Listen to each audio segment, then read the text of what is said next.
let's have a closer look at the oven.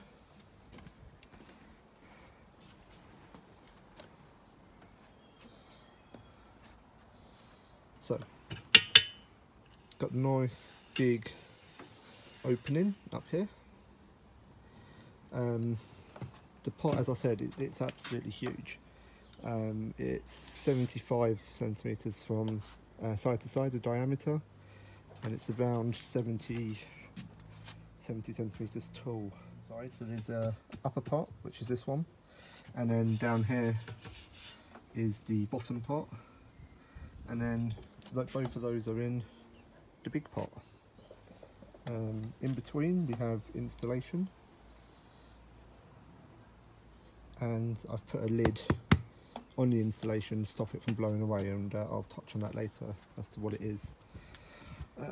Underneath, see there, it's off the ground, airflow. So I've put it on I've put it on some bricks and on a slab and then on bricks again. No need for those really at the bottom. Just wanted it a little bit higher so I don't have to bend down. But yeah, but absolutely this is essential. Need a gap for airflow, and that's why there's holes in there, and then holes in the big pots and a gap in between, again just to help airflow when it's lit. So before I connected anything, I put all my pots and saucer in the big pot, and I measured from the rim of the big pot across to top pot. So from here to here, and put a mark, so I knew where to cut. So I've taken the cover off of my Tandoor, and as you can see here, we've got a mixture of vermiculite and perlite. So the white stuff is the perlite and the darker grain is the vermiculite.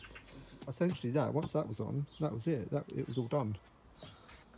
What I did do is get in a simple cooling tray and covering the cooling tray with this gold metal mesh, which I picked up at B&Q, and that now sits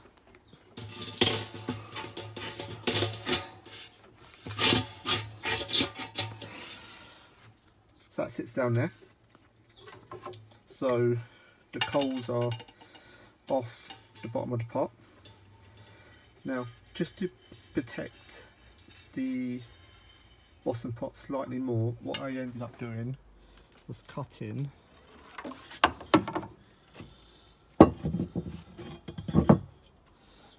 the rim off another pot.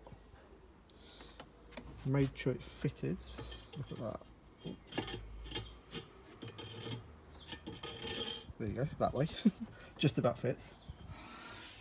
And then that sits down there, like so. So now my coal sits in there.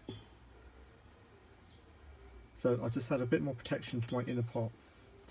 Now, this crack appeared on the very first burn I did. I'm not too bothered. These pots are gonna crack. It just gives it a bit of release now, so as long as it doesn't get too wide, too bad. I mean, I can always fill it up. Fire cement, that sealant that I showed you earlier. It's all good. So now, also another good thing for this is I have somewhere to place my skewers, my long ones, when I get them, so they can sit like that. That's not a skewer, that's just a pointer. But if that was a skewer, you can see what it would look like. So as you can see, when I cut this pot, I made these grooves in the side. Now, at the moment, I only have small skewers. I've put some larger ones on order, So for the time being, I've only got these cheap ones from Asda, but I've got 8 of them, and they put the meat on there, they dangle like so. So you should have 2 on each, as you can see. Thank you for watching the short version on how I built my Tandoor oven. If you liked what you saw, please hit the like button. If you have any comments or questions, then please ask away. Thank you.